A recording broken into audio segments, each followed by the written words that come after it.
எல்லாருக்கும் வணக்கம்.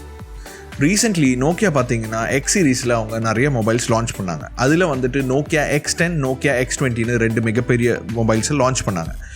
நான் ஆல்ரெடி நோக்கியா X10 பற்றின ரிவ்யூ நம்ம தமிழ் சேனலில் மட்டும் இல்லாமல் நம்ம இங்கிலீஷ் சேனலில் போட்டிருந்தேன். நீங்கள் அந்த வீடியோ பார்க்கணுன்னா இங்கே இருக்கிற ஐ பட்டனில் நான் லிங்க் கொடுத்துருக்கேன், நீங்கள் செக் பண்ணிக்கோங்க. ஸோ இன்றைக்கி நம்மக்கிட்ட இங்கே இருக்கிறது நோக்கியா X20. ஸோ இந்த நோக்கியா X20 வந்துட்டு ஒரு 5G டிவைஸ். இதோட டிஸ்பிளே சைஸ் பார்த்தீங்கன்னா 6.67 இன்ச்சு. இதுதான் நோக்கியா எக்ஸ் சீரீஸில் ஃபர்ஸ்ட் அனௌன்ஸ் ஆன ஒரு டிவைஸ்.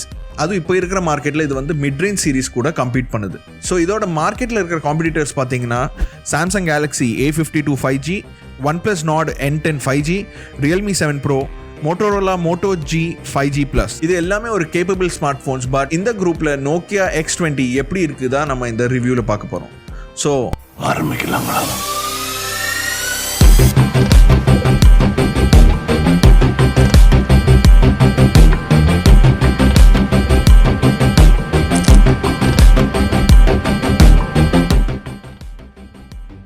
எனக்கு இந்த நோக்கியா பிராண்டு கிட்ட இருக்கிற ஒரு டிசப்பாயின்மெண்ட் என்னன்னு சொன்னீங்கன்னா, இதில் வந்துட்டு உங்களுக்கு வந்து ஃப்ளாட் டிஸ்பிளே தான் லான்ச் பண்ணுறாங்க. இப்போ நோக்கியா X10 பார்த்துக்கோங்க, நோக்கியா X20 பார்த்துக்கோங்க. இதில் பெரிய உங்களுக்கு ஒரு டிஃப்ரென்ஸ் தெரியாது. ஸ்பெக்ஸில் கொஞ்சம் டிஃப்ரென்ஸ் இருந்தாலும் விஷுவலி இதில் பெரிய டிஃப்ரென்ஸ் தெரியுறதில்ல. நோக்கியா வந்துட்டு அவங்க யூஸ்வல் ஃபார்ம் ஃபேக்டர்லேயும் வெளியில் வருதில்லை. மார்க்கெட்டில் வந்துட்டு இப்போ பார்த்தீங்கன்னா ரியல்மி ஆகட்டும், ரெட்மி ஆகட்டும், அவங்களோட டிஸ்பிளேஸ் பார்த்தீங்கன்னா கொஞ்சம் டிஃப்ரென்ஸாக கொண்டு வராங்க. லைக் கர்வ் டிஸ்பிளேஸ்லாம் கொண்டு வராங்க. ஆனால் நோக்கியா இன்னும் அதை ட்ரை பண்ணாமல் இருக்கிறது தான் எனக்கு ஒரு டிசப்பாயின்மெண்ட்டாக தோணுது. அதுக்காக நான் வந்து நோக்கியா X20 வந்து ஒரு மோசமான ஃபோன்னு நான் சொல்லலை. X20யில் பார்த்தீங்கன்னா பேக்கில் உங்களுக்கு வந்துட்டு ரிஃப்ளெக்டிவ் மேட் ஃபினிஷ் கொடுத்துருக்காங்க. இது வந்து பார்க்கறதுக்கு நல்லா இருக்குது. ப்ளஸ் இதில் பெனிஃபிட்ஸ் என்னென்னா உங்களுக்கு ஃபிங்கர் பிரிண்ட் ஸ்மட்ஜஸ் வந்து தெரியுறதில்லை. நீங்கள் லைட்டில் பார்த்தீங்கன்னா கொஞ்சம் தெரியும், பட் ஒரு கிளாஸ் பேனலில் இருக்கிற அளவுக்கு இதில் வந்துட்டு ஸ்மட்ஜஸ் தெரியுறதில்லை. ஆனால் எனக்கு இன்னொரு ப்ராப்ளம் இதில் தெரியுது என்னென்னா இதோட சைஸு. இதோட திக்னஸ் பார்த்தீங்கன்னா 9.1 mm. அப்புறமா இதோட வெயிட் பார்த்தீங்கன்னா 220 grams வருது. கொஞ்சம் இல்லை, ரொம்பவே ஹெவியர் சைடில் இருக்குதுன்னே சொல்லலாம். ஆனால் மார்க்கெட்டில் பார்த்தீங்கன்னா இதுதான் one of the thickest phone. So பேக்கில் பார்த்தீங்கன்னா உங்களுக்கு வந்துட்டு ஒரு சர்க்குலர் டயலில் உங்களுக்கு 4 கேமராஸ் கொடுத்துருக்காங்க. நடுவில் வந்துட்டு பார்த்தீங்கன்னா Zeiss-ஓட பிராண்டிங் பண்ணியிருக்காங்க. லெஃப்ட் சைடில் உங்களுக்கு ஃப்ளாஷ் கொடுத்துருக்காங்க. ஸோ இதோட பட்டன்ஸ் அண்ட் போர்ட்ஸை பற்றி பார்க்கும்போது power button with volume Rockers கொடுத்துருக்காங்க. ஸோ பவர் பட்டன்லேயே உங்களுக்கு வந்து ஃபிங்கர் பிரிண்ட் சென்சர் கொடுத்துருக்காங்க. மேலே பார்த்தீங்கன்னா உங்களுக்கு வந்து ஒரு நாய்ஸ் கேன்சலேஷன் மைக் கொடுத்துருக்காங்க. அப்படியே லெஃப்ட் சைடில் பார்த்தோன்னா உங்களுக்கு dedicated Google assistant button plus ஒரு சிம் ஸ்லாட் கொடுத்துருக்காங்க. கீழே பார்த்தோன்னா உங்களுக்கு வந்துட்டு 3.5 mm audio jack, noise cancellation mic, ஒரு USB Type-C charging port plus ஒரு பாட்டம் ஃபயரிங் ஸ்பீக்கர் கொடுத்துருக்காங்க. என்னை பொறுத்த வரைக்கும் இதில் வந்து ஒரு டியூவல் ஸ்பீக்கர் கொடுத்துருந்தா கொஞ்சம் நல்லா இருந்திருக்கும் சவுண்டை பொறுத்த வரைக்கும். பட் ஓவராலாக சவுண்ட் குவாலிட்டி வந்துட்டு எனக்கு பிடிச்சிருந்தது. எனக்கு வந்துட்டு சவுண்ட் குவாலிட்டியில் எந்த டிஸ்டர்பன்ஸும் இருக்குல்ல. இன்னும் ஒரு ஸ்பீக்கர் அடிஷ்னலாக கொடுத்துருந்தா உங்களுக்கு வந்து சவுண்ட் குவாலிட்டி இன்னும் கொஞ்சம் இம்ப்ரூவ் ஆயிருக்கும் தான் நான் நினைக்கிறேன். ஸோ இந்த மெட்டாலிக் பேக்கை பார்த்துக்கும் போதே நமக்கு தெரியும் இது வந்து பிளாஸ்டிக் இல்லாதனால உங்களுக்கு வந்து ஒரு ப்ரீமியம் செக்மெண்ட்டை தான் அவங்க டார்கெட் பண்ணியிருக்காங்க. அது வந்துட்டு ஒரு நல்ல விஷயம். ஆனால் இந்த கூகுள் அசிஸ்டன்ட் பட்டனை பொறுத்த வரைக்கும் இது வந்து ரீமேப்பபிள் இல்லை. பட் நீங்கள் கூகுள் அசிஸ்டண்ட்டை எப்போவுமே யூஸ் பண்ணுறீங்கன்னா உங்களுக்கு இது பெரிய இஷ்யூவாக இருக்காது.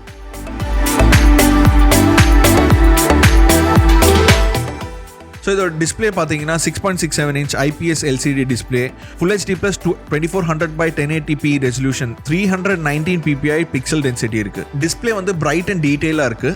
இதோட மேக்ஸிமம் பிரைட்னஸ் பார்த்தீங்கன்னா 523 nits வரைக்கும் போகும். ஆனால் அண்டர் த ஹெவி சன்லைட், இப்போ நான் இருக்கிற கண்ட்ரியில் பார்த்தீங்கன்னா சன்லைட் ரொம்ப ஹெவியாக இருக்கும். அந்த மாதிரி சுச்சுவேஷனில் இதோட பர்ஃபார்மன்ஸ் ரொம்பவே அண்டர் ரேட்டடாக இருந்தது. நான் ஆக்சுவலி சில ஃபோட்டோ ஷாட்ஸ்லாம் எடுத்ததுக்கப்புறமா நானே ஃபோட்டோஸை ரிவ்யூ பார்க்கும்போது எனக்கே கொஞ்சம் கஷ்டமாக தான் இருந்தது. ஸோ அந்த பாயிண்ட்டை நம்ம நோட் பண்ணணும். ஆனால் நேச்சுரல் லைட்டில் பார்த்தீங்கன்னா உங்களுக்கு வந்து நல்லாவே இருக்குது. டிஸ்பிளே பிரைட் அண்ட் கிளியராக இருக்குது. உங்களுக்கு வந்து சோஷியல் மீடியா ஆப்ஸ் ஆகட்டும், நீங்கள் வந்து வீடியோஸ் பார்க்குறதா ஆகட்டும், உங்களுக்கு நல்ல ரெசல்யூஷனில் நல்ல டிஸ்பிளேவாக தான் கிடைக்குது. பட் என்னென்னா கவுண்டர் பார்ட்ஸில் கிட்ட வந்துட்டு உங்களுக்கு OLED and AMOLED display already இந்த ரேஞ்சுக்கு வரதுனால இது வந்துட்டு இந்த செக்மெண்ட்டுக்கு ஒரு நெகட்டிவிட்டி மாதிரி தான் தெரியுது நோக்கியா சைட்லேருந்து. ஐ ஹோப் இவங்க நெக்ஸ்ட் வர்ற மாடல்ஸில் வந்துட்டு இந்த ப்ராப்ளம்ஸை சால்வ் பண்ணுவாங்க. தோ இதில் பாட்டமில் பார்த்தீங்கன்னா உங்களுக்கு நோக்கியாவோட லோகோவும் அந்த எட்ஜில் இருக்கிற சின்ன வந்துட்டு கொஞ்சம் பெருசாக இருக்கிறதுனால உங்களுக்கு வந்து ஒரு எட்ஜ் டு எட்ஜ் எக்ஸ்பீரியன்ஸ் இதில் கிடைக்காது. ஆஸ்பெக்ட் ரேஷியோ கூட பார்த்தீங்கன்னா 20:9 தான், 21:9 கிடையாது. அது பெரிய இஷ்யூ கிடையாது. ஏன்னா இப்போ இருக்கிற நிறைய மொபைல்ஸ்லேயே இன்னும் 20:9 தான் ஓடிட்டு இருக்கு. ஆனாலும் இந்த அளவுக்கு வைடாக இருக்கும்போது கூட உங்களுக்கு வந்து கையில் ஹோல்ட் பண்ணுறதுக்கு ஈஸியாக இருக்குது. ப்ளஸ் வந்துட்டு டிஸ்பிளேயோட டாப்பில் ரீச் பண்ணுறது சிங்கிள் ஹேண்டட் யூஸ் பண்ணும்போது கஷ்டமாக தான் இருக்குது.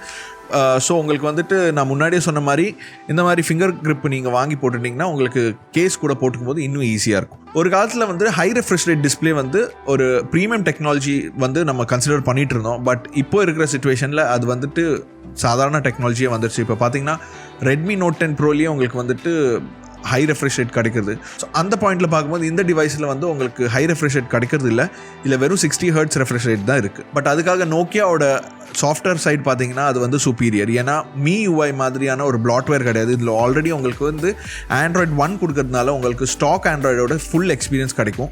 ப்ளஸ் இதில் பெனிஃபிட்ஸ் என்னென்னா உங்களுக்கு வந்து பிளாட்வேர்ஸு ஆட்ஸ் அந்த மாதிரி ஒன்றுமே இருக்காது.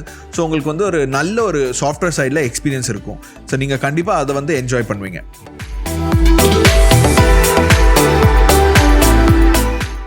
ஸோ நோக்கியா X20 புதுசாக எதுவுமே பண்ணல. அவங்க வந்து திரும்பவும் அதே நோக்கியா X10 யூஸ் பண்ண Snapdragon 480 சிப்செட் தான் யூஸ் பண்ணியிருக்காங்க.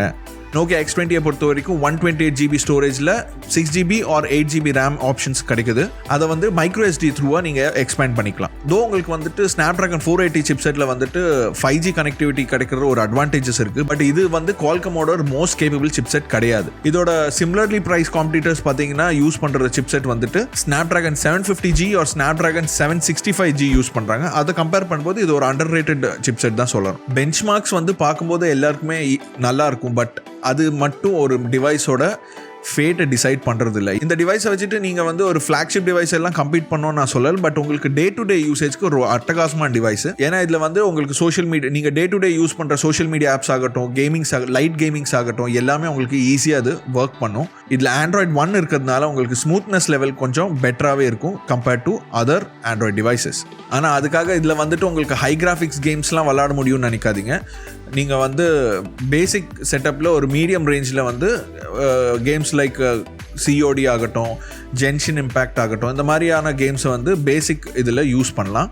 ஹீட்டிங் ட்ரபிள் எனக்கு எதுவுமே தெரியல. நான் ஆல்மோஸ்ட் ஒரு 20 மினிட்ஸ் கண்டினியூவாக யூஸ் பண்ணியிருக்கேன். எனக்கு வந்துட்டு பின்னாடி வார்மாக இருந்திருக்கு. பட் அது வந்து அதுக்கு மேலே போனதில்லை. ஆனால் சம்டைம்ஸ் நான் ஃபீல் பண்ணது என்னென்னா ஒகேஷ்னலாக அது வந்து ஸ்லட்டர் ஆகுது.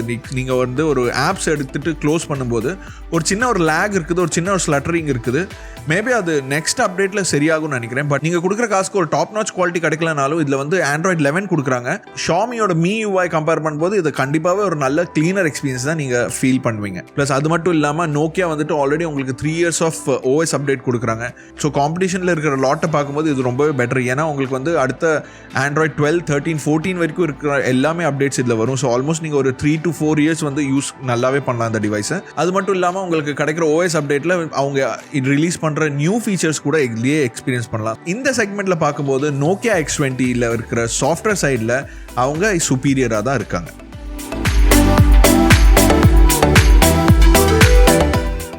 கனெக்டிவிட்டியை பொறுத்த வரைக்கும் இதில் உங்களுக்கு வந்துட்டு Bluetooth 5.0, Wi-Fi 5, NFC, USB-C port, 3.5mm headphone jack, plus உங்களுக்கு ஒரு ஃபிங்கர் பிரிண்ட் சென்சர் பவர் பட்டன்லேயே ஆல்ரெடி எம்பெட் பண்ணி கொடுக்குறாங்க. ஸோ இதோட பேட்டரி சைடு பார்க்கும்போது 4470 mAh பேட்டரி கொடுத்துருக்காங்க.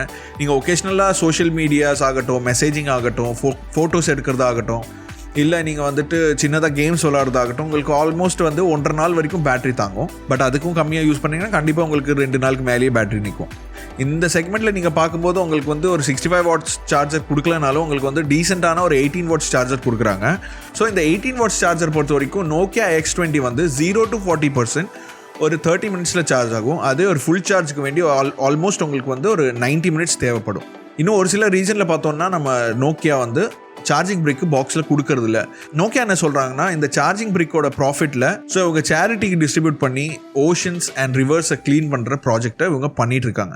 இந்த விஷயத்துக்கு கண்டிப்பாக நோக்கியாவை நம்ம பாராட்டி ஆகணும். இதுக்குள்ளே உங்களுக்கு வந்துட்டு ஒரு பயோடிகிரேடபிள் கேஸ் கொடுத்துருக்காங்க. அதுவும் ரொம்ப ஒரு பெரிய விஷயம். ஏன்னா இப்போ இருக்கிற நிறைய டிவைசஸில் வந்துட்டு உங்களுக்கு பிளாஸ்டிக் இல்லைன்னா சிலிகான் கேஸ் கொடுக்குறாங்க. ஸோ டெஃபினெட்லி இதுக்காக ஒரு அப்ரிஷியேஷன் கண்டிப்பாக நம்ம நோக்கியாவுக்கு கொடுத்தே ஆகணும்.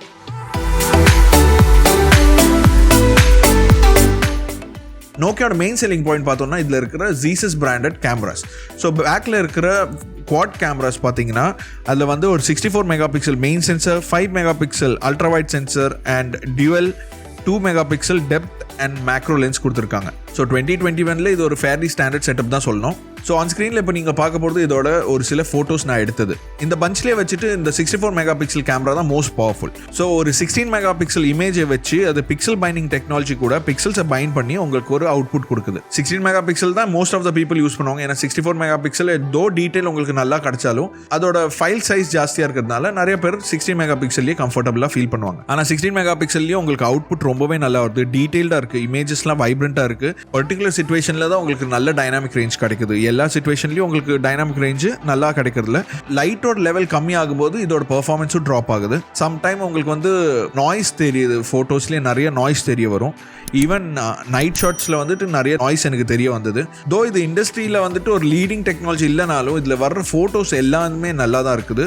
நீங்கள் ஒரு சோஷியல் மீடியாவில் யூஸ் பண்ணுற டிஸ்பிளே பிக்சர் ஆகட்டும், நீங்கள் சோஷியல் மீடியாவில் ஷேர் பண்ணுற வேண்டிய அளவுக்கு நல்ல குவாலிட்டி தான் இருக்குது. இதோட மெயின் சென்சாரும் டெப்த் சென்சாரும் கம்பைன் ஆச்சுன்னா இதில் வர்ற அவுட்புட்ஸ் ரொம்பவே நல்லா இருக்குது. பட் உங்கள் லைட் செட்டப் எப்படி இருக்குது தெரிஞ்சது தான். ஏன்னா உங்களுக்கு ஒரு சில நேரத்தில் நேச்சுரல் லைட்ஸில் நல்லாவே தான் வருது.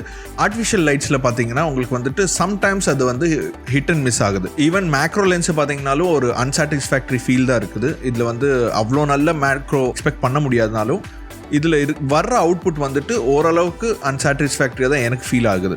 தோ நோக்கியாவோட ஃபோக்கஸ் வந்து ஃபுல்லாக கேமரா சைடில் இருந்தாலும் இதோட வீடியோ ரெசல்யூஷன் பார்த்தீங்கன்னா limited to 1080p at 60 frames per second.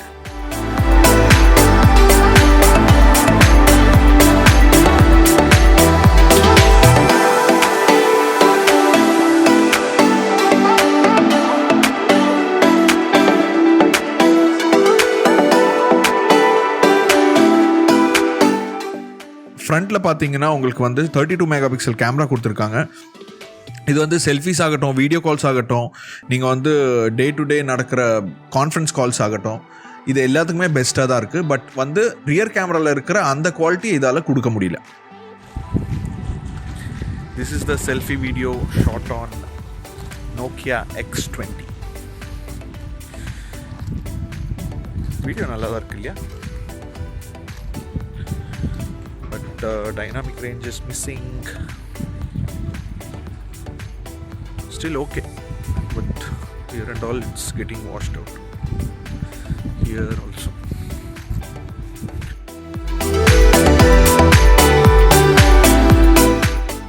Nokia X20 வந்து ரெண்டு கான்ஃபிகரேஷனில் கிடைக்குது. ஒன்று வந்து 6GB RAM and 8GB RAM. நீங்கள் ஸ்க்ரீனில் இப்போ பார்க்குறது இதோட US and Bahraini dinars prices plus நான் வந்துட்டு இந்தியன் ப்ரைஸ் வர கன்வெர்டட் ரேட்டு கொடுத்துருக்கேன். ஸோ ஓவராலாக பார்க்கும்போது Nokia X20 ஒரு நல்ல டிவைஸ் தான். இதில் கிடைக்கிறது உங்களுக்கு 3 years சாஃப்ட்வேர் அப்டேட் ஆகட்டும், டிஸ்பிளே ஆகட்டும், இதோட கேமரா அவுட்புட்ஸ் ஆகட்டும், எல்லாமே டீசெண்டாக தான் இருக்குது. நீங்கள் ஒரு நல்ல மொபைல் வித் சாஃப்ட்வேர் எக்ஸ்பீரியன்ஸ் வாங்கணும்னா கண்டிப்பாக Nokia X20 உங்கள் லிஸ்ட்டில் இருக்கணும். பட் அதுக்காக நீங்கள் நிறைய ஃபீச்சர்ஸை சாக்ரிஃபைஸ் பண்ணி தான் ஆகணும். மார்க்கெட்டில் தோ சீப்பர் ஃபோன்ஸ் அவைலபிளாக இருந்தாலும், ஏன்னா மார்க்கெட்டில் உங்களுக்கு பெட்டர் கேமராஸ், பெட்டர் பிரைட்னஸ் இருக்கிற டிஸ்பிளேஸ், பெட்டர் சார்ஜிங் ஆப்ஷன்ஸ் எல்லாமே இருக்கும்போது Nokia X20 ரெக்கமெண்ட் பண்ணுறது கொஞ்சம் கஷ்டமாக தான் இருக்கும். அதுக்காக என்ன தப்பாக நினச்சிக்காங்க. தோ இதோட சாஃப்ட்வேர் சைடில் சூப்பீரியர் இருந்தாலும் ஹார்ட்வேரும் அதுக்கு ஈக்குவலான ஒரு காம்படிஷனில் இருக்கணும். அந்த விஷயத்தில் Nokia X20 வந்துட்டு கொஞ்சம் லேக் ஆகுதுன்னு தான் நான் சொல்லுவேன். ஸோ அவ்வளோதான் இன்றைக்கி இந்த வீடியோவில். உங்களுக்கு இந்த வீடியோ பிடிச்சிருந்தால் மறக்காமல் லைக் பண்ணுங்கள், ஷேர் பண்ணுங்கள், ப்ளஸ் நம்ம சேனலுக்கு சப்ஸ்கிரைப் பண்ணுங்கள். அதே மாதிரி நம்ம டெலிகிராம் சேனலில் நீங்கள் ஃபாலோ பண்ணுங்கள். அதில் வந்து எவ்ரி சண்டே நம்ம வந்துட்டு டெக் டாக் சொல்லிட்டு ஒரு புது ஷோ ஸ்டார்ட் பண்ணியிருக்கோம். அங்கே நீங்கள் உங்களுக்கு இருக்கிற டெக் ரிலேட்டட் டவுட்ஸ் இருந்துன்னா கண்டிப்பாக வந்து கேளுங்க. அதுக்கு உண்டான ஆன்சர் நம்ம டீம் கொடுக்கும். அது மட்டும் இல்லாமல் உங்களுக்கு ஆன்லைனில் இருக்கிற பெஸ்ட் டீல்ஸ் ஏதாவது தெரிய வரணும்னா நம்ம TNS டெக் டீல்ஸ்னு ஒரு புது சேனல் ஸ்டார்ட் பண்ணியிருக்கோம். அதையும் மறக்காமல் ஃபாலோ பண்ணிடுங்க. தேங்க்ஸ் ஃபார் வாட்சிங் த வீடியோ. நான் இன்னொரு வீடியோவில் உங்களை சந்திக்கும் வரை என் பேர் மனிஷ். நீங்கள் பார்க்குறது Technspice தமிழ். Bye.